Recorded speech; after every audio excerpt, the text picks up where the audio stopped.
Hi, good morning. This is Indruja. Welcome to YKTV special debate. వైద్య వృత్తి అంటే ఎంతో పవిత్రమైంది. ప్రాణాలను నిలిపే దేవుడిలా ప్రజలు వైద్యులను కొలుస్తారు. అంతటి పవిత్రమైన వృత్తిని ఎంచుకునే విద్యార్థులు అడ్డదారి ఎంచుకుంటున్నారు. ప్రజల ప్రాణాలు కాపాడే విద్యను నిర్లక్ష్యం చేస్తున్నారు. కష్టపడి చదివి పరీక్షలు పాస్ అవ్వాల్సిన వారు కాపీలకు అలవాటు పడుతున్నారు. ఏపీలో శంకర్ దాదా ఎంబీబీఎస్ సినిమా తరహాలో కాపీయింగ్ ఘటన వెలుగులోకి వచ్చింది. ఈ నెల 2 నుంచి రాష్ట్రంలో ప్రారంభమైన ఎంబీబీఎస్, పీజీ, డెంటల్, ఆయుష్ వార్షిక పరీక్షల్లో కాపీయింగ్కు పాల్పడుతూ ఇప్పటివరకు ఏకంగా 20 మంది వైద్య విద్యార్థులు పట్టుబడ్డారు. ఎన్టీఆర్ హెల్త్ యూనివర్సిటీలో ఏర్పాటు చేసిన ఇంటిగ్రేటెడ్ కమాండ్ కంట్రోల్ సెంటర్లో ఏర్పాటు చేసిన నిఘా కెమెరాలు కాపీయింగ్కు పాల్పడుతున్న విద్యార్థులను పట్టేశాయి. వీరిలో 14 మంది అబ్బాయిలు, 6 అమ్మాయిలు ఉన్నారు. చిట్టిల ద్వారా కాపీయింగ్కు పాల్పడుతూ 16 మంది, స్మార్ట్ వాచ్లలో చూసి రాస్తూ 2, సెల్ ఫోన్ ద్వారా కాపీయింగ్ కొడుతూ 2 దొరికారు. అలాగే పరీక్ష కేంద్రాల్లో సెల్ ఫోన్లు వాడుతూ 2 ఇన్విజిలేటర్లు పట్టుబడ్డారు. కేసుల తీవ్రత ఆధారంగా గరిష్టంగా 2 ఏళ్ల వరకు పరీక్షలు రాయకుండా డీబార్ చేసే అవకాశం ఉంది. ఆయా కళాశాలలో పనిచేస్తున్న సిబ్బంది, అబ్జర్వర్, ఎగ్జామినర్ల సహకారంతోనే కాపీయింగ్ తంతు నడుస్తుందనే విమర్శలు వినిపిస్తున్నాయి. కమాండ్ కంట్రోల్ సెంటర్ ద్వారా పరీక్షల నిర్వహణ, పర్యవేక్షణ తదితర అంశాలపై వైద్య ఆరోగ్య శాఖ మంత్రి సత్యకుమార్ యాదవ్ సమీక్ష నిర్వహించారు. పరీక్షల నిర్వహణలో రాజీ పడొద్దని, పారదర్శకంగా జరగాలని ఆదేశించారు. ప్రజల ప్రాణాలు కాపాడే వైద్య కోర్సులు చదివే విద్యార్థులు ఇలాంటి మాస్ కాపీయింగ్కు పాల్పడటం సర్వత్రా చర్చనీయాంశమైంది. ప్రజల ప్రాణాలతో చెలగాటమాడే ఇలాంటి వారిపై కఠిన చర్యలు తీసుకోవాలనే డిమాండ్లు ఊపందుకున్నాయి. ఈరోజు మన డిబేట్లో మాల్ ప్రాక్టీస్ పై చర్చిద్దాం. ఇదే అంశం గురించి మన డిబేట్తో పార్టిసిపేట్ చేయడానికి కోటిపల్లి అయ్యప్ప గారు, రాజకీయ విశ్లేషకులు మరియు అడ్వకేట్, అలాగే గుజ్జుల వలరాజు గారు, ఏఐఎస్ఎఫ్ రాష్ట్ర అధ్యక్షులు. సార్, ఇద్దరికి గుడ్ మార్నింగ్ సార్. నమస్తే. నమస్తే అండి. Very good morning. ప్యానెల్లో ఉన్న సభ్యులకు కూడా నా నమస్కారాలు. సార్, అయ్యప్ప గారు ముందుగా చెప్పండి సార్, వైద్య పరీక్షల్లో కాపీయింగ్ లీగల్ గా ఎంత సీరియస్ గా మనం అఫెన్స్ గా తీసుకోవాలి? ఇప్పుడు ఇదివరకు మనం చదువుకున్న రోజుల్లో ఎవరన్నా స్లిప్లు పెట్టినా, మాస్ కాపీయింగ్ పాల్పడినా వెంటనే వారిని 3 సంవత్సరాల పాటు డిబార్ చేస్తారని చెప్పి దానికి స్వాట్స్ అని, స్పెషల్ ఇన్విజిలేటర్స్ అని వచ్చి తరిగి నిర్వహించేవారు. అంటే మేము పాలిటెక్నిక్ చదివే రోజుల్లో అయితే మాస్ కాపీయింగ్ ఎవరైనా ఒక స్లిప్ కానీ, బెంచ్ మీద ఏదైనా రాత్రున్నా కానీ చేసేవారు. ఇప్పుడు ఆ అత్యాధునికమైనటువంటి టెక్నాలజీ వాడి స్మార్ట్ వాచ్ల ద్వారా కానీ, స్మార్ట్ ఫోన్ల ద్వారా కానీ, అలాగే మెటల్ డిటెక్టర్ ద్వారా కానీ ఇట్లా ఎగ్జామ్స్ రాయడం అనేది పరిపాటిగా మారిపోయింది. ఇప్పుడు చాలా రాష్ట్రాల్లో పబ్లిక్ ఎగ్జామినేషన్స్ కూడా ఏంటంటే ప్రివెన్షన్ ఆఫ్ అన్ఫేర్ మీన్స్ అని యాక్ట్ అని ఒక చట్టం ఉన్నదండి. ప్రివెన్షన్ ఆఫ్ అన్ఫేర్ మీన్స్ అని ఒక యాక్ట్ ఉన్నది.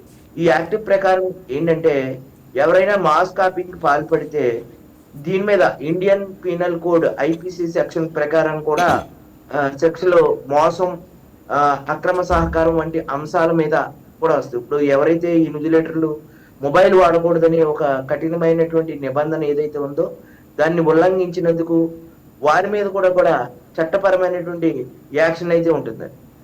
సాధారణంగా అయితే 1 నుంచి 5 సంవత్సరాల వరకు కూడా వాళ్ళ పరీక్షలు మీద నిషేధం ఉంటుంది. అలాగే మనం చూసాం, ఎవరైతే దీని మీద స్లిప్పులు అందించి ఇన్యులేషన్ వచ్చిన వ్యక్తులు సహకరిస్తున్నారో IPC Indian penal code cheating and offence కింద 420 సెక్షన్ కింద కూడా కేసులు నమోదు చేసేటువంటి అవకాశం ఉంది. కొన్ని సందర్భాల్లో ఆల్ ఇండియా మెడికల్ కౌన్సిల్ వాళ్ళ బోర్డు ఏదైతే ఉందో, కేంద్రానికి సంబంధించినటువంటి అన్ని మెడికల్ కాలేజీ మీద బోర్డు ఏదైతే ఉందో, కొన్ని సందర్భాల్లో అదే కనుక నిజమని తేలిస్తే ఆ యొక్క పరీక్షా కేంద్రం సంబంధించినటువంటి ఏదైతే కాలేజీ ఉందో దాన్ని రద్దు చేసే అవకాశం ఉంది. మరికొన్ని సమయాల్లో ఆ యూనివర్సిటీలో ఎగ్జామ్ పెడితే యూనివర్సిటీ యొక్క రెప్యుటేషన్ కూడా దెబ్బతినేటువంటి అవకాశం కూడా ఉంది. కొన్ని సందర్భాల్లో యూనివర్సిటీల యొక్క సభ్యత్వాలని వాటిని కూడా రద్దు చేసినటువంటి సందర్భాలు కూడా మనం గతంలో చాలా చూసేవాళ్ళం. అందువల్ల మాస్ కాపీయింగ్ పాల్పడటం వల్ల వైద్యంలో నేర్చుకోవలసినటువంటి అనేక విద్యలు ఏదైతే ఈ మధ్యన ఇంకా మాస్ కాపీయింగ్ లో పాల్పడి పట్టుబడ్డారు. అసలు డిగ్రీ సర్టిఫికెట్లే లేకుండా బొల్లినేని శ్రీకాంత్ అని చెప్పి ఒక వ్యక్తి 8వ తరగతి చదివి తణుకులో సుదీర్ఘంగా దాదాపు 13 సంవత్సరాల పాటు ఒక ఆసుపత్రిని రన్ చేశారు. టాప్ మోస్ట్ హాస్పిటల్ అన్ని కూడా అవర్ కన్సల్టెంట్ డాక్టర్స్ లిస్ట్ లో వాళ్ళ పేర్లు పెట్టుకునేవారు. మన దౌర్భాగ్యం ఏంటంటే భారతదేశంలో వైద్య విధానం మీద ప్రజలకు అవగాహన లేకపోవటం వల్లే ఇలాంటి వ్యక్తులు కేవలం చలామణిలో వస్తూ ఉన్నారు. ఇప్పుడు ఏంటంటే మెడిసిన్ మాఫియా అయిపోయిందండి. భారతదేశంలో వ్యాధి ఒకదానికి వస్తే అనేక రకాల మెడిసిన్స్, దెబ్బ తగిలిన దాన్ని అంటే వెంటనే స్కానింగ్ టెస్ట్లు, దానికి సంబంధించినటువంటి గ్యాస్ టాబ్లెట్స్, ఇట్లా మెడికల్ మాఫియా అండి ఫార్మసీ రంగాలతోటి వ్యాపారం నడిపిస్తున్నారు. అందువల్ల మనం ఎలాగైనా చదివేయచ్చు. వాళ్ళలో ఆ ధీమా కలిగిందంటే ఏంటంటే అర్థం, అట్లీస్ట్ ఒక ఆసుపత్రి పెట్టుకుంటే ప్రజలు ఏదో రొచ్చులతో ఖచ్చితంగా వస్తారు, వాళ్ళ మీద మెడిసిన్ రాసి ఏదో చేసేయచ్చు అనే ఒక ధీమా ఉండబట్టే కదండి ఇటువంటి చదువుకుని తీసుకోవాల్సినటువంటి వైద్య విద్య. అసలు పుస్తకంలో ఏముంది, అసలు ఏ ట్రీట్మెంట్ ఏముంటుంది, అసలు దానికి సంబంధించినటువంటి డాక్టర్స్ ఎలా ట్రీట్ చేస్తారు అనేది ఏమీ తెలియదు. సాధారణంగా ఒక సింపుల్ జోక్ చెప్పాలంటే, సాధారణంగా షుగర్ వచ్చినటువంటి డయాబెటీస్ వచ్చినటువంటి వ్యక్తులు వెంటనే ఎండీలు కన్సల్ట్ చేస్తారు. అసలు ఎండీలు తోటి షుగర్ పేషెంట్కి సంబంధం ఏంటి అంటే డయాబెటీస్ స్పెషలిస్ట్ అంటారు. డయాబెటీస్ స్పెషలిస్ట్ అంటే ఎవరండి? అది కూడా రద్దు చేయాలి. అంటే శంకర్ దాదాలు అన్న పేరు మీద నేను మాట్లాడుతున్నా, ఒక ఎగ్జామ్ లోనే కాదు. ఎండోకైనాలజిస్ట్ దగ్గరికి వెళ్ళాలి. ఎండోకైనాలజీ అంటే ఏంటంటే గ్రంథుల మీద అధ్యయనం చేసే ఒక శాస్త్రం అండి. మన హార్మోన్ ఇంబ్యాలెన్స్ వల్ల మన మానవ శరీరంలో ఏదైతే ఇన్సులిన్ అనేది ఆ హార్మోన్ ను ఏదైతే తగ్గుతుందో, ప్యాంక్రియాస్ అనే హార్మోన్ నుంచి ఇన్సులిన్ రిలీజ్ అవుతుంది. ఆ ఇన్సులిన్ అనేది క్లోమ గ్రంథి నుంచి రిలీజ్ అయినటువంటి ఇన్సులిన్ హార్మోన్ సఫిషియెంట్ గా లేకపోతే అది మానవ శరీరంలో తీసుకున్నటువంటి గ్లూకోజ్ కణాలు ఉపయోగించుకోలేవు. దాన్నే షుగర్ అంటారు. టైప్ 1 టైప్ 2 డయాబెటీస్ అని బీటా సెల్స్ లో ఇది ప్రొడ్యూస్ కాదు. చాలా మంది ఏం చేస్తున్నారు, బయట కూడా శంకర్ దాదాలు ఎంబీబీఎస్ లో ఉన్నారు, రాష్ట్రంలోనే కాదు అన్ని రాష్ట్రాల్లోనూ శంకర్ దాదా ఎంబీబీఎస్ లే. ఎందుకంటే దీని మీద కూడా కొరడా విధించాలండి. అంటే మూలం ఒక ఎగ్జామ్స్ లో గురించే మాట్లాడకూడదండి ఈ రోజున. శంకర్ దాదాలు అన్నట్టు వైద్య రంగంలో జరుగుతున్నటువంటి శంకర్ దాదా ఎంబీబీఎస్ లాంటి ట్రీట్మెంట్లు అన్నిటి మీద కూడా మాట్లాడాలి ఈ డిబేట్ లో. అప్పుడు మాత్రమే, ఎందుకంటే ఇటువంటి ఎగ్జామ్స్ రాయబట్టే కదండి వాళ్ళు ఏ వైద్యం తెలియకపోయినా సరే బయటకు వచ్చి ఒక ఎక్స్రే ఒక డయాగ్నోసిస్ సెంటర్ పెట్టుకోవడం, వాళ్ళతోటి కమిషన్ కాంట్రాక్ట్ అవ్వడం, ఫార్మసీ ఒక ల్యాబ్ పెట్టుకోవడం, ఫార్మసీ మెడికల్ షాప్ పెట్టుకోవడం, దాంట్లో అమ్ముకోవడం, ఇట్లా అన్ని రకాలుగా వ్యాపారాలు నడుస్తున్నాయనే ఒక కోణంలోనే వాళ్ళు ఈ రకంగా మాఫియా చేయొచ్చు. మనం చదువుకోకపోయినా పర్వాలేదు, నేర్చుకోకపోయినా పర్వాలేదు. విద్యార్థులు మాల్ ప్రాక్టీసెస్ అని చెప్పి చిన్న కాపీయింగే కదా అని చెప్పి ఫీల్ అవుతున్నారు. కానీ అది పబ్లిక్ కి ఎంత అన్సేఫో వాళ్ళకి అర్థం కావట్లేదు సార్. అది ఫ్యూచర్ డాక్టర్స్ కదా వాళ్ళు. ఆ ఫ్యూచర్ డాక్టర్స్ కరెక్ట్గా ఉంటేనే కదా మన ఆరోగ్యంగా ఎట్లా ఉండేది. వాళ్ళే ఇలా మాస్ కాపింగ్ చేస్తూ పట్టుబడి ఆ ఫ్యూచర్లో ఎట్లా వైద్యం చేయాలనుకుంటున్నారో నాకైతే అర్థం కావట్లేదు సార్. మీరు ఏమంటారు సార్ అసలు దీన్ని? ఖచ్చితంగా అండి, జాలకేటు కోర్టుల దిక్కును ఎవరైనా రైడ్ చేస్తే ఈ 13 సంవత్సరాల పాటు ఫేక్ డాక్టరు, నకిలీ డాక్టరు అని ఇటువంటి వార్తలు మనం తరచూ చూస్తూ ఉన్నాం. ఆ నకిలీ డాక్టర్లు ఎలా తయారవుతారనే గుట్టు కూడా ఈ రోజు మనం ఈ చర్చా వేదికలో మనం మాట్లాడుకుంటున్నాం. నకిలీ డాక్టర్లు ఇలా వైద్య వృత్తిలో నేర్చుకోవాల్సినటువంటి టెక్నికల్, నాన్ టెక్నికల్ ఏదైతే ఉందో ల్యాబ్ కానీ అలాగే ఈ ఎగ్జామ్స్ కానీ వాటిలో ఉండేటువంటి మానవ శరీర పరిణామ క్రమం, మానవ శరీరం గురించో ఆ యొక్క విధానం గురించో తెలుసుకోకుండా ఇప్పుడు ఎంబీబీఎస్ చేసిన తర్వాత కూడా హౌస్ సర్జన్ అనేది కొంతకాలం ఉంటుందండి. ప్రతి దాంట్లో నిష్ణాతులు అవ్వాలి. వీళ్ళు ఎంబీబీఎస్ ఇవన్నీ చేసిన తర్వాత కూడా ఆల్ ఇండియా మెడికల్ కౌన్సిల్ ఒక ఎగ్జామ్ పెట్టి అందులో కూడా క్వాలిఫై అవ్వాల్సినటువంటి సందర్భం ఉంది. అవి కూడా వేరే వ్యక్తుల చేత రాయించారని చెప్పి గతంలో కొంత దుమారం రేగిందండి.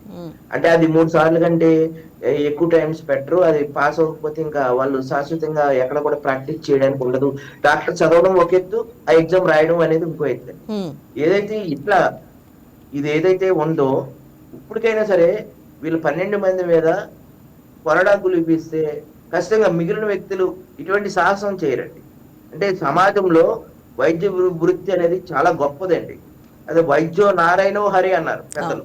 ఉమ్, అసలు వైద్యుడు లేకపోతే సృష్టి లేదు అన్నట్టుగా మన పెద్దలు చెప్పేవారు. అలాగా వైద్యుడు నారాయణ హరి అన్నారు. సకల శాస్త్ర పారంగతులకైనా సరే, ఎవరికైనా సరే సకల శాస్త్ర పారంగతులు అంటే ఏంటంటే లాయర్లైనా, జడ్జిలైనా, జర్నలిస్టులైనా, ఎవరైనా సకల శాస్త్ర పారంగతులకి ఎవరికైనా సరే చిట్ట చివరికి కనిపించేటువంటి ఒకే ఒక దివ్య ఔషధం డాక్టర్ అండి. yes, మరి sir. అటువంటి డాక్టర్ వృత్తిని వంచి ఈ రోజున ఇట్లాగా వాళ్ళు చదువుకోకుండా, బుక్స్ ఏం ప్రిపేర్ అవ్వకుండా స్లిప్పులు పెట్టి దానికి కొంతమంది ఇన్విజిలేటర్లు సహకరించి ఈ రకంగా వాళ్ళు ఈ డాక్టర్లు అవటం వల్ల భవిష్యత్తులో ఆ ప్రభావం ఖచ్చితంగా కనిపిస్తుందండి. ఖచ్చితంగా ఈ దందాన్ని ఎవరైతే శంకర్ దాదా ఈ ఎంబీబీఎస్ లాంటి ఈ దందాల్ని పసిగట్టి మీడియా ప్లాట్ఫామ్స్ లో తీసుకొచ్చి వాళ్ళు ఆ, నిలువరించేలాగా, వాళ్ళు ఇటువంటి తప్పుడు ఎగ్జామ్స్ లో నిలువరించేలాగా చేసినటువంటి వ్యవస్థకి హ్యాట్సప్ చెప్పాలండి ఫస్ట్. ఉమ్, ఉమ్, అంటే తప్పు జరగడం ఒక ఎత్తు, ఆ తప్పుని గుర్తించి వీళ్ళందరూ కూడా తప్పులు చేస్తున్నారు, వీళ్ళందరూ నకిలీగా డాక్టర్లు అవుతున్నారు, స్లిప్లు పెట్టి చదువుకోకుండా, జస్ట్ ఏమీ రాకుండా సబ్జెక్టులు చదువుకోకుండా నకిలీ డాక్టర్లు తయారవుతున్నారని చెప్పి గుర్తించడం అనేది ఒక ఎత్తు అండి. ఏ రకంగా వీడియో ఆధారంగా గుర్తించినా, ఏ రకంగా గుర్తించడం అనేది హ్యాట్సప్. ఏదైతే దీనికి పాల్పడుతున్నారో ఆ వ్యక్తుల మీద కూడా కఠినమైనటువంటి చర్యలు తీసుకుంటే ఆ యొక్క తీసుకున్నటువంటి చర్యలు మిగతా వ్యక్తులకి భయంగా ఒక ఒక హెచ్చరికగా ఉంటుందని చెప్పి నేను భావిస్తున్నానండి. మిత్రులు ఇదివరకే మన అయ్యప్ప గారు చెప్పినట్లు ఉమ్. ఏదైతే విద్యార్థులు మాస్ కాపింగ్ పాల్పడ్డారో వాటిపైన కఠిన చర్యలు తీసుకోవాలి. అట్ ద సేమ్ టైం ఆయా ఇన్స్టిట్యూషన్ రెప్యుటేషన్ ఏదైతే దెబ్బతింటుందని చెప్పి ఫీల్ అవుతా ఉన్నారో ఆ యొక్క శాఖకు సంబంధించినటువంటి వైద్య శాఖ మంత్రి పారదర్శకంగా నిర్వహించాలి, ఎలాంటి రాజీ పడాల్సినటువంటి అవసరం లేదని చెప్పి వైద్య శాఖ మంత్రి ప్రకటించారు. మంచిదే. కానీ NTR health university vice chancellor గారు ఏం చేస్తున్నారు, లేదా పరీక్షల నిర్వహణ అధికారి ఏం చేస్తా ఉన్నారు, లేదా ఆయా విద్యార్థులు ఎవరైతే మాస్ కాపింగ్ కు పాల్పడ్డారో వాటికి సంబంధించినటువంటి హెచ్ఓడిలు ఎవరైతే ఉన్నారో ప్రాథమిక దశలోనే ఆయా విద్యార్థులకు సంబంధించినటువంటి క్లాస్ రూమ్ లో పరీక్షలు ఒక కఠినమైనటువంటివిగా నిర్ణయించబడతాయి అన్నటువంటి ఆలోచన ఏదైతే ఉందో ఈ వైద్య కళాశాలలో అది నిర్మించి ఉంటే ఆ విద్యార్థులకు మాస్ కాపింగ్ కు పాల్పడరు. కానీ ఈ రోజున కార్పొరేట్ విద్యా సంస్థలు లేదా విద్యకు కావలసినటువంటి కార్పొరేటీకరణ ఏ విధంగానైనా పాస్ కావడమే కొలబద్దగా నిర్ణయించినటువంటి తరుణంలో విద్యార్థులు మాస్ కాపింగ్ కు పాల్పడతా ఉన్నారు. అందువల్ల విద్యార్థికి టీచర్ కు ఉన్నటువంటి సంబంధాలు కానీ, లేదా ఇవాళ మనం గ్రాడ్యుయేట్ పూర్తయిపోయి రేపొద్దున సమాజంలో మానవ శరీరానికి సంబంధించినటువంటి ఏదైతే పునర్జన్మ అనే ఇచ్చేటువంటి ఒక ప్రామాణికంగా తీసుకున్నప్పుడు అత్యంత బాధ్యతాయుతమైనటువంటి పదవుల్లోకి వెళ్ళేటువంటి డాక్టర్లుగా ఉన్నటువంటి పరీక్షలను వీళ్ళు చాలా సునాయాసనంగా సెల్ ఫోన్ల ద్వారా, స్మార్ట్ వాచ్ల ద్వారా, లేదా చిట్టీల ద్వారా, లేదా ఇంకో పద్ధతుల్లో ఇన్సులేటర్ల ద్వారా మాస్ కాపింగ్ కు పాల్పడుతున్నారంటే అది ఆయా కళాశాలలో పనిచేసేటువంటి ప్రొఫెసర్లది బాధ్యత, ఆయా కళాశాలలో పనిచేసేటువంటి పరీక్షల నిర్వహణ అధికారి బాధ్యత, లేదా ఆయా కళాశాలలో రూపొందించే పరీక్షల అధికారిది బాధ్యతగా మేము అభిప్రాయపడతా ఉన్నాం. ఎందుకంటే 540 సీసీ కెమెరాలు పెట్టడమే కాకోకుండా ఇక్కడ పరీక్షల నిర్వహణ అధికారి సీసీ కెమెరాలు అంటా ఉన్నారు. మరి ఎంతమంది ఇన్విజిలేటర్లు పెట్టారు? పరీక్షలు నిర్వహించే క్రమంలో హెచ్ఓడీలు లేదా అక్కడ ఉన్నటువంటి ప్రొఫెసర్లు ఏ విధమైన విద్యార్థులకు, అంటే అసలు డాక్టర్లుగా రేపొద్దున సమాజం లేకపోతాం, మనం ఈ సబ్జెక్టును మాస్ కాపింగ్ కొడతాం అనేటువంటి ఆలోచన రావడమే అత్యంత బాధ్యత రాహిత్యమైనటువంటిది. కానీ అలాంటి అంశాలన్నిటినీ కొలబద్దగా తీసుకోకుండా ఈ విధంగా పాల్పడుతున్నారంటే దానికి బాధ్యత వహించాల్సింది కళాశాల ప్రొఫెసర్లు, హెచ్ఓడీలు, వైస్ ఛాన్సలర్లు. కానీ అలాంటివి బాధ్యత వహించకుండా ఇవాళ మిత్రులు ఎవరైతే చెప్తా ఉన్నారో అయ్యప్ప గారు, నకిలీ డాక్టర్లు వస్తా ఉన్నారు, ఎలాంటి పర్యవేక్షణ లేకపోకుండా ఇవాళ ఒక ఆర్ఎంపి మల్టీప్లెక్స్ స్థాయిలో అంటే పెద్ద పెద్ద మల్టీ కాంప్లెక్స్లు కట్టుకొని మామూలు జనాలకి వైద్యం చేసేటువంటి రోజులు వచ్చాయి. అంటే ఒక ఇన్స్పెక్షన్ ఉండదు, లేదా క్వాలిటీ ఉండదు, లేదా ఏ డ్రగ్ ఏ మోతాదులో ఎంత ప్రజలకు అందించాలి, ఏ వయసు వాళ్ళకు అందించాలనేటువంటి ఆ కొలబద్దం వదిలి ఈ యొక్క మార్కెట్ లోకి మా యొక్క డ్రగ్ ను పూర్తి స్థాయిలో అమ్మివేయాలనేటువంటి దశకు చేరుకొని ఈ యొక్క వైద్య రంగాన్ని పూర్తిగా కార్పొరేట్ కన్సర్న్లలో నడుస్తూ దీన్ని వ్యాపారంగా చేశారు. కాబట్టి ఈరోజు ప్రజల యొక్క ఏదైతే బాధ్యతగా వ్యవహరించాల్సినటువంటి ఆరోగ్య ప్రమాణాలు ఉన్నాయో వాటి పట్ల సునాయాసనంగా ఒక ప్రామాణికమైనటువంటి ఆలోచన కూడా లేకోకుండా ఈ విధంగా విద్యార్థులు పాల్పడతా ఉన్నారు. ఇది క్షమించరానటువంటిది. వెంటనే ఈ విద్యార్థులకు తగిన చర్యలు తీసుకోవాల్సిందిగా మేము డిమాండ్ చేస్తా ఉన్నాం. అట్ ద సేమ్ టైం పరీక్షల నిర్వహణ అధికారి ఎవరైతే ఫోన్లు వాడుతా ఉన్నారో ఆ యొక్క సెంటర్లో వాటిపైన కూడా టీపార్ 3 ఏళ్లకి ఆ పరీక్షల నిర్వహణకు సంబంధించిన వాటిలో అనుమతి లేదని చెప్పి చేతులు దులుపుకుంటా ఉన్నారు. అంటే 3 ఏళ్ళు సరిపోతాయా? ఈ విద్యార్థులు 3 ఏళ్ల పాటు కాపింగ్ కొట్టకుండా మళ్ళీ రాస్తే సరిపోతుందా? ఇట్లాంటి నకిలీ డాక్టర్లు, ఇట్లాంటి నకిలీ ప్రొఫెసర్లు, ఇట్లాంటి నకిలీగా నిర్వహించేటువంటి దందాలు పట్ల ఉదాసీనతంగా ఉంటే మాత్రం పెద్ద ప్రమాదమే రాబోయే రోజుల్లో వస్తుంది. అప్పటికే వైద్య రంగంలో రావాల్సినటువంటి నకిలీలు వచ్చేసాయి. అది మెడిసిన్ లో కావచ్చు, డాక్టర్ల రూపంలో కావచ్చు, కళాశాలల రూపంలో కావచ్చు. కాబట్టి మెడికల్ కౌన్సిల్ ఆఫ్ ఇండియా ఇలాంటి వాటిపైన తక్షణం పెద్ద ఎత్తున చర్యలు తీసుకోవాలని చెప్పి మేము డిమాండ్ చేస్తా ఉన్నాం. రైట్, డిబేట్ లోకి ప్రవీణ్ గారు ఏఎస్ఎఫ్ జిల్లా కార్యదర్శి ఉన్నారు. సార్ నమస్తే సార్, గుడ్ మార్నింగ్. నమస్తే మేడం. ఎస్ సార్, ప్రవీణ్ గారు మీరు చెప్పండి సార్, అసలు నిజాయితీగా చదివే వారికి ఇది అన్యాయం కాదా? ఎడ్యుకేషన్ సిస్టమ్ ఫెయిల్యూర్ వల్లనే ఇది జరిగిందంటారా? మీరేమంటారు? మేడం నమస్తే. అదేవిధంగా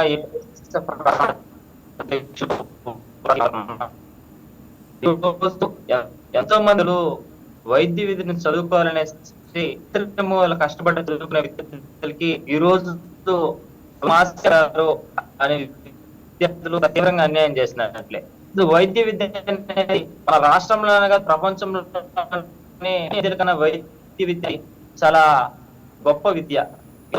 ఎంతో మంది ప్రతి కాపాడాలన్నా మనిషి అని ఎవరైనా ఈ రోజు ఎవరైనా కొలుస్తున్నారంటే ఆ దేవుని కూడా పక్కన పెట్టి అయ్యమ్మ విద్యార్థులు మాత్రమే ఆదాయపడే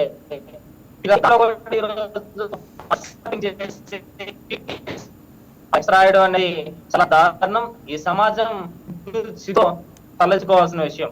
ఈ రోజు అక్కడ ఉన్నటువంటి ఎవరైతే పరీక్షలు నిర్వహిస్తున్నారో అని ఏం గాడిదలు అడుగుతా.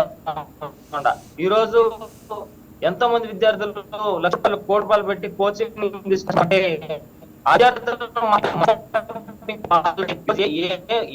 ఏమైనటువంటి నాణ్యమైనటువంటి విద్యని వాళ్ళు అందిస్తారు.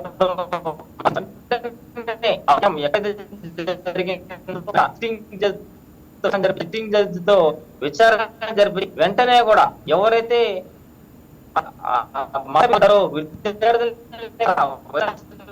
రైట్, ప్రవీణ్ గారు మీ వాయిస్ కట్ అవుతుందండి. ప్రవీణ్ గారు మీ వాయిస్ కట్ అవుతుందండి. ఎస్ సార్, అయ్యప్ప గారు మీరు చెప్పండి, ప్రస్తుతం ఉన్న చట్టాలు ఇలాంటి వాళ్ళకి సరిపోతాయా లేక కొత్త చట్టం అవసరం? అలాగే 2 ఏళ్ల డీబార్ సరిపోతుందా సార్ వీళ్ళకి, లేక లైఫ్ టైం బ్యాన్ అవసరం అంటారా? మీరేమంటారు? ఈ పోటీ ప్రపంచంలో ఒక్క మార్కు కూడా జీవితాలను నిర్దేశించగలదు అనే భావనతోటి ఉన్న ప్రపంచం అండి.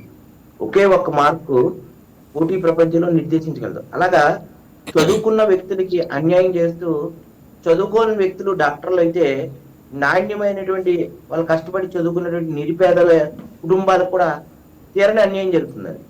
ఇప్పుడు వీళ్ళంతా డాక్టర్లు అయిపోతారండి. పోటీ ప్రపంచంలో వీళ్ళకి డబ్బు ఉంది, వీళ్ళు మేనేజ్ చేయగలుగుతున్నారు. కానీ నిజాయితీగా చదువుకున్నటువంటి డాక్టర్లు వాళ్ళు ఏమి చేయలేరండి. ఇప్పుడు క్వాలిటీ ఆఫ్ డాక్టర్స్ ఎవరైతే తయారవుతారో దానికంటే మీరు ఏమడిగారు, ప్రివెన్షన్ ఆఫ్ ఇప్పుడు వీళ్ళకి 2 సంవత్సరాలు సరిపోతుందా అన్న. మనకి కొన్ని చట్టాలు అయితే ఉన్నాయండి. మనకు ఆంధ్రప్రదేశ్లో 1997లో ఒక చట్టాన్ని రూపొందించడం జరిగిందండి. Prevention of mall practice and unfair అని చెప్పి ఓ చట్టం అయితే ఉంది. దానిలో ఉండేటువంటి సెక్షన్ 8 ప్రకారం ఎవరైతే మాల్ ప్రాక్టీస్ పాల్పడ్డారో వారి మీద గరిష్టంగా 3 సంవత్సరాల జైలు, అలాగే 1 నుంచి 5 సంవత్సరాల వరకు కూడా వాళ్ళని రాయకుండా చేయటం, ఇవన్నీ ఉన్నాయండి. దాని ప్రకారం వీళ్ళు ఈ ఎగ్జామ్ లోనే పాల్పడ్డారా, గతంలో పాల్పడ్డారా, ఇంకా విచారణ జరగవలసినటువంటి ఆవశ్యకత కూడా ఉందండి. ఇది మొదటి దశలోనే ఉంది. ఇంకా వీళ్ళ వెనక ఎవరున్నారు, అసలు ఇది పెద్ద ఎత్తున జరిగిందా, లేకపోతే ముందే పేపర్ లీక్ అయిపోయి వాటి ఆన్సర్లు వీళ్ళు తీసుకొచ్చారా ఏంటనేది విచారణ జరిగిన తర్వాత నిర్ణయం అనేది ఉంటుంది. మామూలుగా సాధారణంగా పట్టుబడితే 2 సంవత్సరాలు అని చెప్పి విద్యాశాఖ అధికారులు చెప్పడం జరిగిందండి, వైద్య శాఖ అధికారులు కూడా. ఇప్పుడు దానికి అలా కాకుండా ఇది పెద్ద ఎత్తున జరిగితే, ఇంకా వీళ్ళకి ఎవరైనా పేపర్ లీకేజ్ చేసి ఇంకా ఎవరైనా సహకరిస్తే సెక్షన్ 10 ప్రకారం కూడా ఇన్విజిలేటర్లు ఎవరైతే ఉన్నారో వారి గరిష్టంగా 3 నుంచి 6 నెలల వరకు జైలు ఉంటుంది, జరిమానా ఉంటుందండి. అలాగే సెక్షన్ 9 అనేది ఎవరైనా సరే బలవంతంగా, అంటే ఏంటంటే ఖచ్చితంగా ఎగ్జామ్ సెంటర్లో బలవంతంగా మాస్ కాపింగ్, ఏంటంటే ఇన్విజిలేటర్లు భయపెట్టడం, లేకపోతే ఇన్విజిలేషన్ ని డబ్బుతోటి ప్రలాభాలు పెట్టి వాళ్ళ వైపుకి తిప్పుకుని రాయటం అనేది ఇది సెక్షన్ 9 ప్రకారం అఫెన్స్ అండి. దీని ప్రకారం ఏంటంటే ఖచ్చితంగా వాళ్ళకి ఇలా ఎవరైతే బలవంతంగా వాళ్ళని భయపెట్టి, లేకపోతే ఇప్పుడు వాళ్ళ ఫాదర్లు వాళ్ళ పేరెంట్స్ కనుక ఉన్నత స్థాయిలో ఉన్నారనుకో, అప్పుడండి ఈ యూనివర్సిటీలో మీ ప్రొఫెసర్లు మిమ్మల్ని జాబ్ లేకుండా చేస్తాము మీరు చేయకపోతే, అట్లని వైస్ ఛాన్సలర్ స్థాయి నుంచి కూడా వాళ్ళ మీద ఇన్విజిలేటర్ మీద ప్రలోభాలకి వచ్చి వాళ్ళ ప్రలోభాలకు లొంగి ఇన్విజిలేషన్ చేయవలసినటువంటి అవసరాలు కూడా ఉన్నాయండి. గతంలో కొన్ని చూసాం మనం. ఇటువంటి వ్యక్తుల మీద కూడా 3 నుంచి 6 నెలల వరకు కూడా జైలు అండి, సెక్షన్ 9 ప్రకారం. ఇది ఒక్కొక్క సెక్షన్ ఒక్కొక్కటి చెప్తుందండి. 1997 యాక్ట్ ప్రకారం వీళ్ళని 2 సంవత్సరాలు సరిపోతుందా అంటే వాళ్ళు చేసినటువంటి తీవ్రత, ఇది ఒక్కటే పాల్పడ్డారా, మిగతా కష్టపడి చదివారా, ఇది అనుకోని సందర్భంలో వీటికే పాల్పడ్డారా ఏంటి అనేది చూసి దాని ప్రకారం నిర్ణయం అనేది ఉంటే బాగుంటుందండి. ఎందుకంటే వాళ్ళు నేర తీవ్రత ఎంతవరకు చేశారు, గతంలో అన్ని ఎగ్జామ్స్ ఇలాగే రాశారా, వీళ్ళకి సహకరించినటువంటి వ్యక్తులు ఎవరు, ఇది ఇంటెన్షనల్ గా చేశారా, లేకపోతే చదువుకోలేక భయపడి పాస్ అవ్వమని భయపడి ఏదో పాస్ అయిపోతాం కదా అని పెట్టి రాశారా ఏంటనేది పూర్తి స్థాయిలో విచారణలో మాత్రమే వాస్తవాలు అనేది వెలుగులోకి వస్తాయి. రైట్ అయ్యప్ప గారు, కాపీ చేసిన విద్యార్థి డాక్టర్ అయితే అది నేరపూరిత నిర్లక్ష్యంగా పరిగణించాలా? ఖచ్చితంగా అండి. ఇప్పుడు అందుకనే కదండి ప్రతి దశలో కూడా ఎగ్జామ్స్ అనేవి ఒక వ్యక్తిని, ఒక విద్యార్థిని ఒక ఉన్నత స్థాయి వ్యక్తిగా తీర్చిదిద్దడానికి అనేక పరీక్షలు ఎందుకు పెట్టారు అంటే, ఎందుకండి ఈ పరీక్షలో స్లిప్లు పెట్టి రాస్తాడు, మళ్ళీ పరీక్షలో సాధ్యం కాకపోవచ్చు కదా, అంతవరకు వెళ్ళలేరనుకోండి, ఇవన్నీ గందరగోళం ఎందుకురా బాబు అని చెప్పేసి కాంపౌండర్ గా చేసుకోవడం, డాక్టర్ దగ్గర హెల్పర్ గా చేసుకోవడం, ఆర్ఎంపీ డాక్టర్లుగా ఉండటం, వాళ్ళు కొంచెం బుకిష్ నాలెడ్జ్, ఇంగ్లీష్ ప్రొఫెషన్ గా మాట్లాడటం, అది ఇంగ్లీష్ నేర్చుకోవటం, ఈ తరహా శిక్షణలు పొంది ఈ ఎగ్జామ్స్ వాళ్ళు ఎందుకురా బాబు అని చెప్పి డైరెక్ట్ డాక్టర్లు అయిపోయినటువంటి గొప్ప గొప్ప డాక్టర్లు మన దేశంలోను మన రాష్ట్రాల్లో కూడా ఉన్నారండి. ఇవన్నీ ఎందుకురా బాబు, ఈ గోవాలంతా పడలేము, ఎగ్జామ్స్ ఎందుకు, ఇవన్నీ ఎందుకు, అట్లా డాక్టర్లు ఉన్న వ్యక్తులు ఇప్పటికీ చాలా మంది ఉన్నారండి. ఇప్పటికీ కూడా వైద్య అధికారులకు తెలుసు, ఆల్ ఇండియా మెడికల్ కౌన్సిల్ అధికారులు వచ్చి విచిత్రం ఏంటంటే బొల్లినేని శ్రీకాంత్ అనే ఒక వ్యక్తి చనిపోయారండి. ఆయన సర్టిఫికెట్లు దొప్పేసి నేనే బొల్లినేని పర్సనే వేరండి, నేనే బొల్లినేని శ్రీకాంత్ అని చెప్పి తణుకులో మా పట్టణంలోనే వైద్య చేసిన ఒక వ్యక్తి ఓపీ మీరు ఆశ్చర్యపోతారని చెప్తే 400 నుంచి 500 ఓపీలు అండి డైలీ ఆయనకి. తణుకులో ఏ ఆసుపత్రి, ఆయన 9th క్లాస్ చదివాడు, అది ఏ ఆసుపత్రిలో కూడా అంతమంది జనం ఉండేవారు కాదు. ప్రతి ఆసుపత్రిలో కూడా మాకు డాక్టర్ కన్సల్టెంట్స్ అంటే our doctor specialist consultants list లో ఫోటో ఉంటే ఫస్ట్ బొల్లినేని శ్రీకాంత్ పేరు పెట్టేవారు. ఈ బొల్లినేని శ్రీకాంత్ అని అతను చనిపోయారు, ఆయన సర్టిఫికెట్లు పెట్టుకుని ఒక కాంపౌండర్ వైద్యం చేసేవారు. విచిత్రం ఏంటంటే ఆయన పట్టుబడ్డ తర్వాత కూడా ఆయన వైద్యం బాగుంది అని చెప్పి పోలీసులు విచారణ అయిన తర్వాత ఇంటికి పిలిపించుకుని వైద్యం చేయించుకున్నటువంటి పేషెంట్లు కూడా ఉన్నారు. సార్ కొన్ని హాస్పిటల్లో అయితే మీరు నమ్మరు సార్, ఇప్పుడు డెలివరీ చేసేటప్పుడు డాక్టర్లు ఉండరు సార్, అక్కడ హెడ్ నర్సులు వాళ్ళే చేస్తారు డెలివరీలు సార్. నేను కల్లారా చూశాను సార్, అది నేను గైనకాలజీ కూడా అంతే.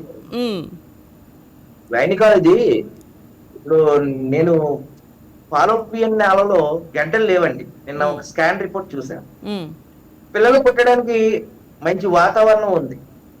ఎందుకంటే ఆ, నేను ఎక్కువ వైద్య పరంగా చాలా బుక్స్ చదివినోడిని, అంటే క్యాన్సర్ మీద అధ్యయనం చేసినోడిని. కొన్ని బుక్స్ అయితే, కొన్ని ఆర్టికల్స్ అయితే పబ్లిష్ చేసి నేషనల్ పేపర్స్ లో కూడా కొన్ని ఆర్టికల్స్ పబ్లిష్ చేసాం. క్యాన్సర్ ఏ రకంగా వస్తుంది, ఏ రకంగా జాగ్రత్తలు తీసుకోవాలి, వచ్చిన తర్వాత ఎలా చేయాలని. నాకు ఫాలోపియన్ నాళంలో కణితులు లేవండి. అక్కడ వాళ్ళకి గర్భం దాల్చడానికి అనుకూల వాతావరణం ఉంటే ఫాలోపియన్ నాళంలో గడ్డలు ఉన్నాయని చెప్పి దానికి మెడిసిన్ రాస్తున్నాయని చెప్పి చెప్పడం అనేది డాక్టర్, నేను గైనకాలజిస్ట్ ఈ రకంగా కూడా మాఫీ చేస్తారా అని చెప్పి ఆశ్చర్యపోయినాడు. ఉమ్, అంటే అట్లా ఉన్నాయండి బయట వాతావరణ పరిస్థితులు. ఎలా ఉన్నాయంటే రిపోర్ట్స్ అన్ని కరెక్ట్ గా ఉన్నప్పటికీ కూడా ఆ 999 వచ్చింది. అట్లా ఏంటంటే పిల్లలు అనేవాళ్ళు జీవితంలో ఒక భాగం. గైనకాలజిస్టులు దోపిడీ ఉంది. ఇప్పుడు ఇందాక నేను చెప్పాను, మధుమేహానికి స్పెషలిస్ట్ డాక్టర్లు ఉంటారు. ఎండోకైనాలజిస్ట్ అనేది పెట్టుకోవాలండి బోర్డు. ఎండోకైనాలజిస్ట్ అంటే గ్రంథుల మీద అధ్యయనం చేసే శాస్త్రమే ఎండోకైనాలజీ. వాళ్ళకి మాత్రమే తెలుస్తుందండి క్లోమ గ్రంథి ఇన్సులిన్ ప్రొడ్యూస్ చేస్తుందా లేదా, ఎంత మొత్తంలో ప్రొడ్యూస్ చేస్తుంది, ఇంకా బయట నుంచి టాబ్లెట్లు ఇన్సులిన్ అనేది గ్లైకోమెట్రీ ద్వారా ఇవ్వాలా లేకపోతే ఇంజెక్షన్ రూపంలో ఇవ్వాలా అనేది వాళ్ళకే తెలుస్తుంది. ప్రతి ఒక్కళ్ళు ఎండీలు అందరూ కూడా షుగర్ మీద డిపెండ్ అయిపోయి ప్రతి ఒక్కరికి షుగర్ వస్తాం, పొద్దున్నే బ్లడ్ టెస్ట్లు, ఆ తర్వాత మెడిసిన్ రాయడం, ఇవే అండి. ఇంకా వాళ్ళకి సింపుల్ కదండి. ఏంటి పొద్దున్న వస్తారు, కంప్లీట్ బ్లడ్ పిక్చర్, సిబిపి రాస్తారు, షుగర్ అన్ని వచ్చేస్తాయి, దానికి ఇంత అని ఫీజు ఉంటది. లేకపోతే ఏదన్నా హార్మోన్స్ ఇన్సఫిషియెంట్ హార్మోన్ టెస్ట్ చేస్తారు, హార్మోన్ టెస్ట్ రాయడమే కదండి. రేడియాలజీ డిపార్ట్మెంట్ వాళ్ళు రిపోర్ట్ ఇస్తారు, దాన్ని చూడటం, టక టక టక పొద్దున్న గ్యాస్ పిల్ల, ఈ ఈస్మో ప్రజలు వేసుకోండి, తర్వాత గ్లైకోమెట్రీ వేసుకోండి పొద్దున్న సాయంత్రం భోజనానికి ముందు. ఇదే కదా సింపుల్. చూసి ఒక 4-5 సార్లు చూస్తే వాళ్ళు డాక్టర్లు అయిపోతున్నారు, కాంపౌండర్లు. మీరే ఎంత బాగా చెప్తున్నారు సార్, క్లియర్ గా పొద్దున ఇది సాయంత్రం ఇది అని మీరే క్లియర్ గా చెప్తుంటే కాంపౌండర్లు అక్కడ ఉండి ఇంకెందుకు చేయరు సార్ ఇలాగా? అంటే నేను చూస్తున్నటువంటి వ్యవస్థల్లో చాలా వరకు కూడా చూస్తున్నానండి. ఎందుకంటే చాలా ముసలు వయోవృద్ధులండి, పాపం వాళ్ళు ఆటోలు పట్టుకుని పొద్దున్నే నడవలేక వస్తూ ఉంటారండి. అవును, దూరాల నుంచి వస్తూ ఉంటారు, ప్రయాణాలు చేస్తూ వస్తూ ఉంటారు మళ్ళీ అదే హాస్పిటల్కి. క్యూలైన్లో నమ్మి ఎంతో మంది, ఇంకో సామెత కూడా ఉందండి, నలుగురిని సంపందే డాక్టర్ అవ్వలేడు అని సామెత. అవును, ఇప్పుడు అది కూడా ఒక ఫ్యాషన్ అయిపోయిందండి. ఇక్కడ నేను ఎందుకు చెప్తున్నానంటే చాలా వరకు కూడా 9th క్లాస్ 10th క్లాస్ చదివిన వాళ్ళు డాక్టర్లు అయ్యారు. నేను ఏదైతే బొల్లేని శ్రీకాంత్ చెప్పానో, అతను ప్లేట్లెట్స్ పడిపోయినాయండి. H1N1 అనేది కొన్ని వాటి వల్ల డెంగ్యూ జ్వరాలన్నీ వచ్చాయి. ప్లేట్లెట్స్ అమాంతంగా పడిపోయి, ప్లేట్లెట్స్ ఎందుకు పడిపోతాయో తెలీదు, ఏ ఫుడ్ తీసుకోవాలో తెలియదండి.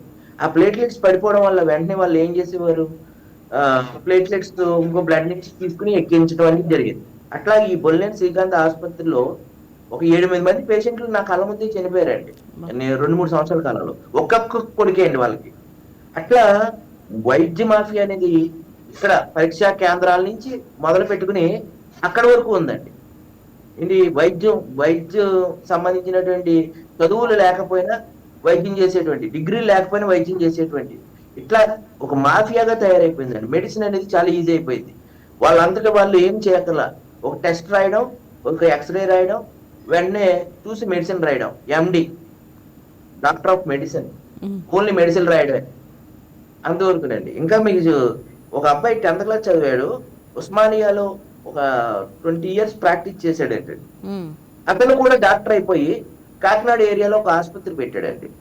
అతను చేసినటువంటి ఒక్క ఆపరేషన్ కూడా ఫెయిల్ అవ్వలేదని చెప్పి అతన్ని పోలీసులు అరెస్ట్ చేస్తే, రోగు తాలూకా బంధువులు రోగులందరూ వచ్చి ఆసుపత్రి ముందు మంచి డాక్టర్ ఎందుకు, వాళ్ళకి తెలియదండి, మంచి డాక్టర్ గారు ఎందుకు మీరు అతను అరెస్ట్ చేస్తున్నారని నిరసనలు వ్యక్తం చేసినటువంటి సందర్భాలు కూడా మన సమాజంలో చూసేవాడి.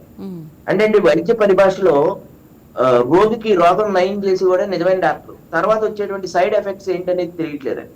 విచ్చలవిడిగా బిల్లు రాయడం, ఆ రోజు రోగికి రోగాన్ని తగ్గించేయడంతో.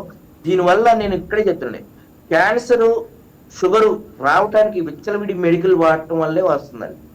మెడిసిన్స్ ఎక్కువ వాడటం వల్ల ఏమవుతుందంటే దాని ఎఫెక్ట్ ప్రతి రక్తంలో ప్రతి అణువుని, ప్రతి రక్త కణాన్ని కూడా వడపోయాలండి కిడ్నీలు. ఆ కిడ్నీలు పాడైపోతున్నాయి.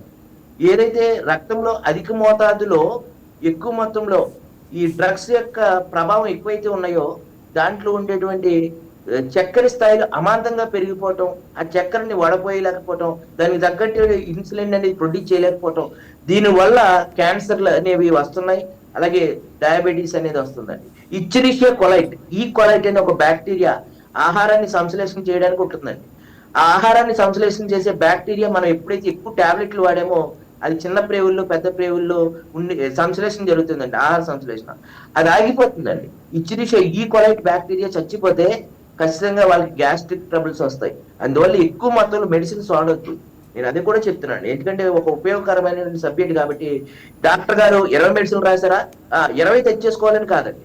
20 రాస్తే ఒక 5 6 తెచ్చుకోండి, తగ్గకపోతే అప్పుడు వేసుకోండి. నేను అది చెప్తున్నాను దీని ద్వారా. మెడికల్ అనేది ఒక మాఫియా తయారైపోయింది. ఫార్మసీ కంపెనీలతోటి టైఅప్ పెట్టుకోవడం, వాళ్ళకి మంచి మంచి ర్యాన్బ్యాక్స్, సిప్లా లాంటి పెద్ద పెద్ద కంపెనీలు మెడిసిన్స్ కాకుండా వాళ్ళకి నచ్చినటువంటి మెడిసిన్, ఒక డాక్టర్ గారు దగ్గర ఉండేటువంటి మెడిసిన్, మందులు రాసిన మెడిసిన్ బయట ఏ మందుల షాపులోనూ దొరకదు, ఎంత పెద్ద మందుల షాపులైనా. ఇది ఒక మాఫియా అండి. నేను ఎందుకు చెప్తున్నానంటే ఇట్లాగా పరీక్షలు రాయడానికి డబ్బులు ఖర్చు పెట్టి, లక్షలు ఖర్చు పెట్టి డాక్టర్లు అయిపోయి, డబ్బుతోటి మొత్తం డాక్టర్లు అయిపోయినటువంటి వ్యక్తులు ఇప్పుడు ఇంకా పట్టుబడ్డారండి. పట్టుబడలేనటువంటి వ్యక్తులు ఎంతమంది డాక్టర్లు అయ్యారో గతంలో. పాపం వాళ్ళ పరిస్థితి ఏంటో, పేషెంట్ల పరిస్థితి ఏంటో మనకు అర్థం కాలేదు.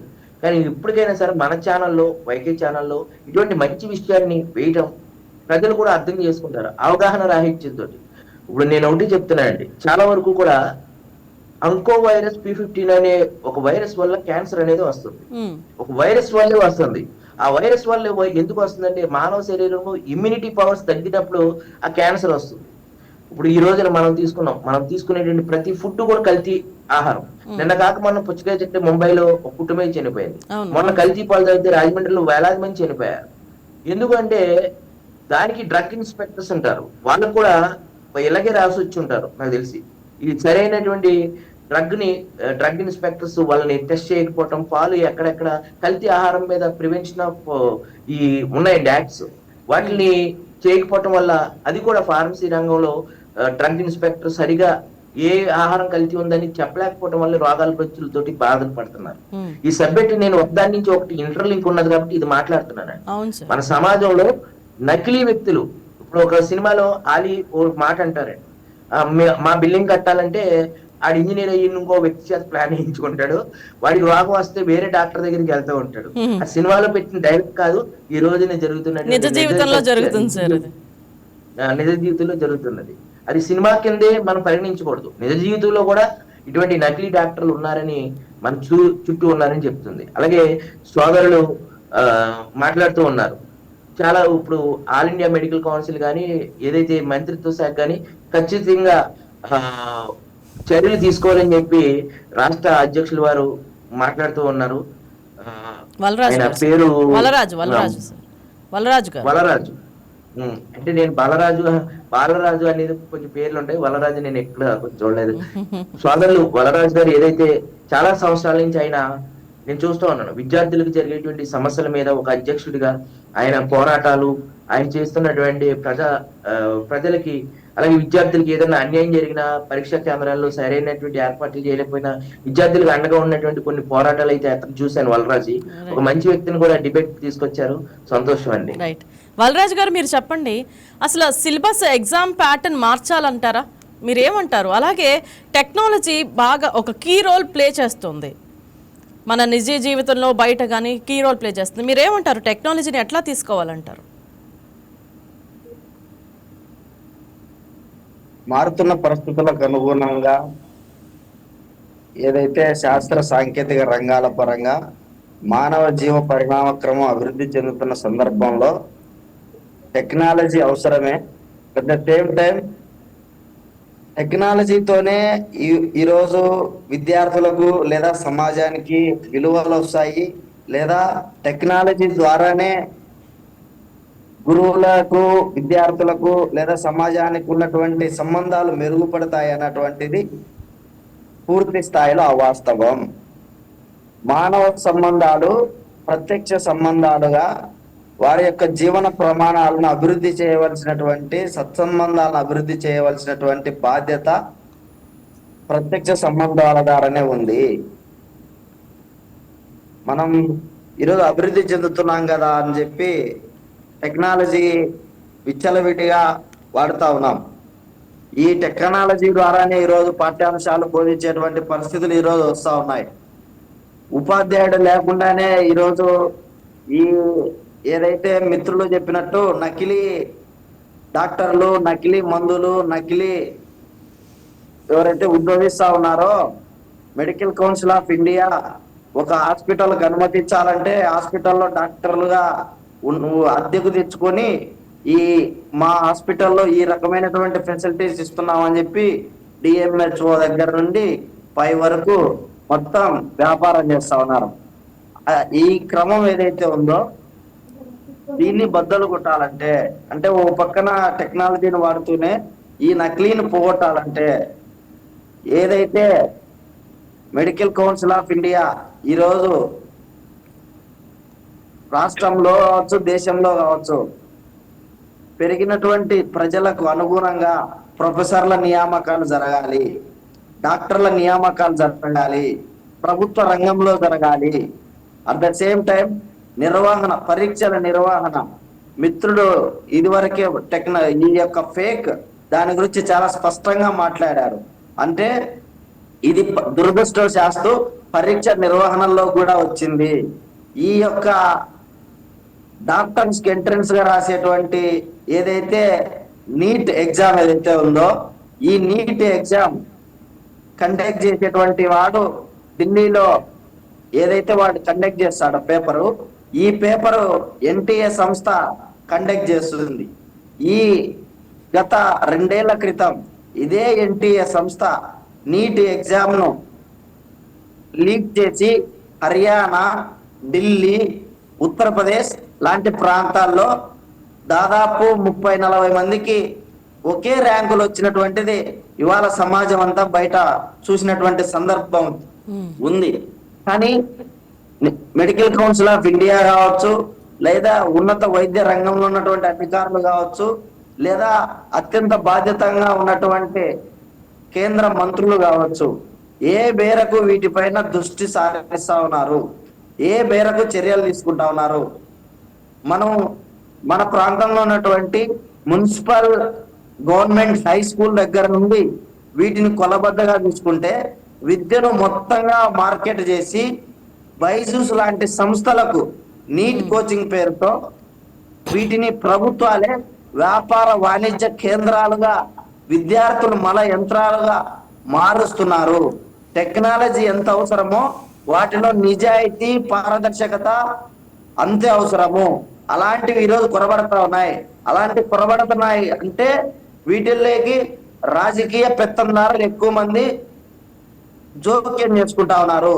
అందుకే ఈరోజు ప్రజల ప్రాణాలంటే లెక్కలేకోకుండా, విద్యార్థుల ప్రాణాలంటే లెక్కలేకోకుండా, విద్యార్థుల ప్రాణాలంటే లెక్కలేకోకుండా చదువుల పేరుతో, ర్యాంకు పేరుతో, అభివృద్ధి పేరుతో వాటి చుట్టే విద్యార్థులను తిప్పి ఇవాళ ప్రొఫెసర్లు కావచ్చు, సమాజం కావచ్చు, లేదా బయట ఉన్నటువంటి కార్పొరేట్ ఏదైతే ఒత్తిడి ఉందో వీయన్నీ చిత్రీకరించి విద్యార్థులను ఫైనల్ గా అక్యూజ్ చేస్తా ఉన్నాయి.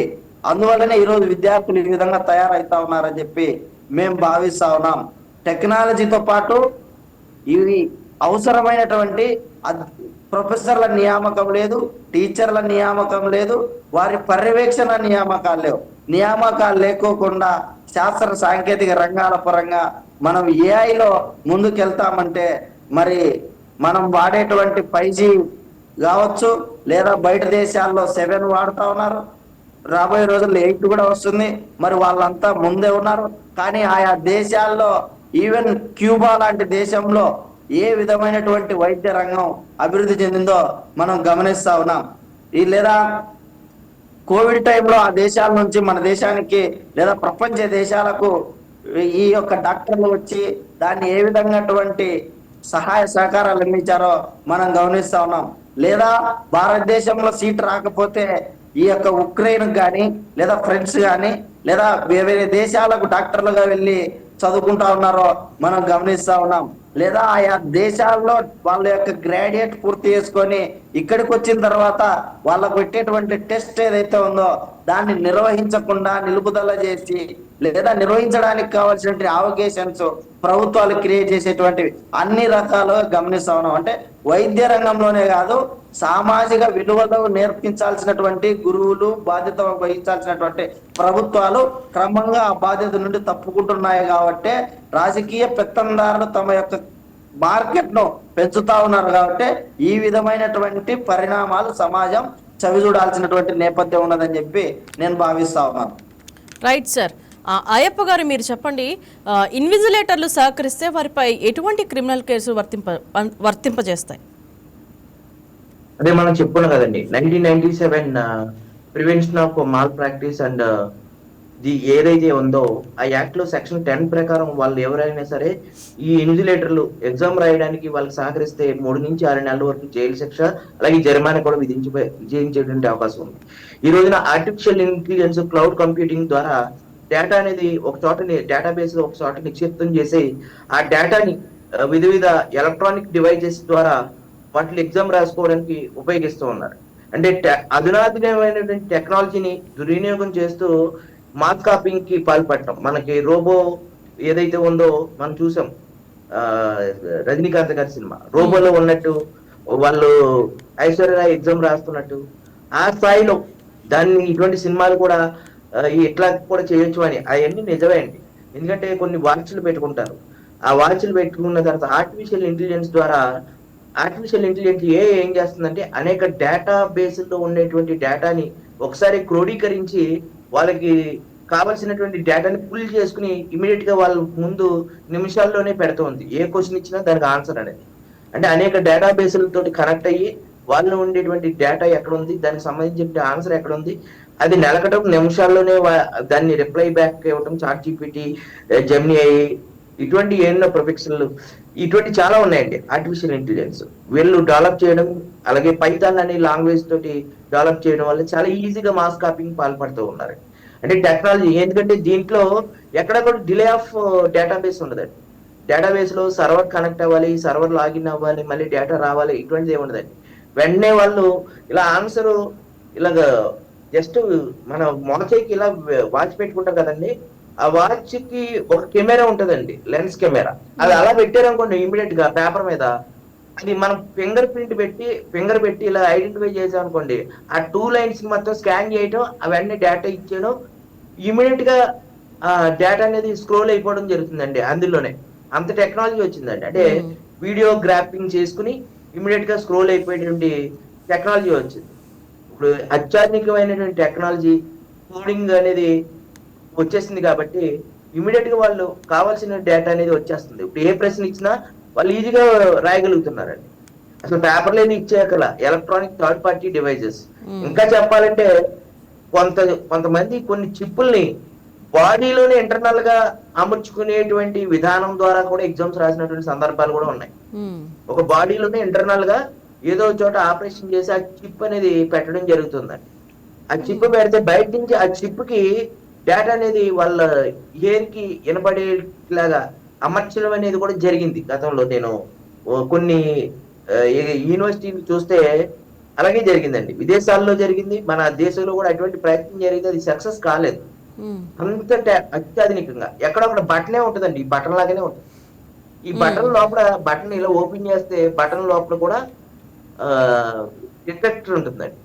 ఆ డిటెక్ట్ చేసేసి ఆన్సర్లు ఈ బటన్ ద్వారా చెప్తూ ఉంటాయండి. ఈ బటన్ కొన్ని స్పీకర్ ఉంటుంది, వాడికి మాత్రమే వినపడుతుందండి.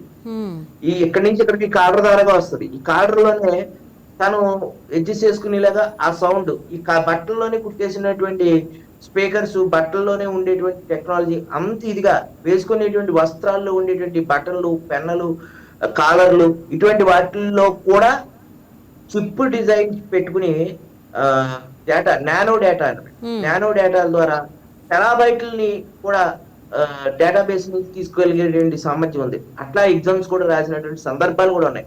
వాళ్ళు ఏం పెట్టినా దొరకరండి.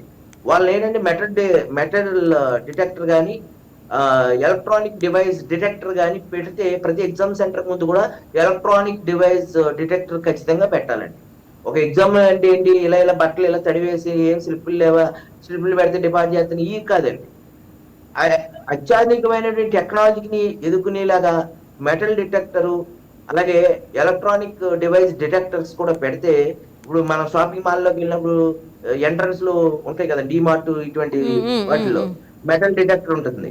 మెటల్ డిటెక్టర్ అంటే ఏంటంటే వాళ్ళు ఎలా ఐడెంటిఫై చేస్తారు, సెన్సార్స్ అనేవి వాళ్ళు ఏదైతే third party devices electronic devices వాడుతున్నారో వాటిని ఐడెంటిఫై చేయడానికి కొన్ని సెన్సార్స్ ఉంటాయి.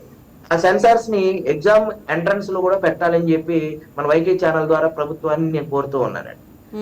Electronic device identification sensors device systems ని in front of exam centre ముందు మనం పెట్టగలిగితే ఖచ్చితంగా ఇటువంటి మాల్ ప్రాక్టీస్ చేసేటువంటి టెక్నాలజీతో పాటు మాల్ ప్రాక్టీసింగ్ చేసేటువంటి విద్యార్థుల యొక్క మాల్ ప్రాక్టీసింగ్ కూడా మాస్ కాపీయింగ్ కూడా మనం అరికట్టొచ్చు అని చెప్పి నేను వైకే ఛానల్ ద్వారా నేను ప్రభుత్వాన్ని రిక్వెస్ట్ చేస్తూ ఉన్నాను. విద్యాశాఖ మంత్రి లోకేష్ గారిని అలాగే వైద్య శాఖ మంత్రి గారు ఏదైతే ఉన్నారో సత్యప్రసాద్ గారు కానీ వీరిద్దరిని కూడా కోరుతూ ఉన్నారండి. రైట్. చివరిగా మీరేం చెప్తారు సార్ వలరాజు గారు?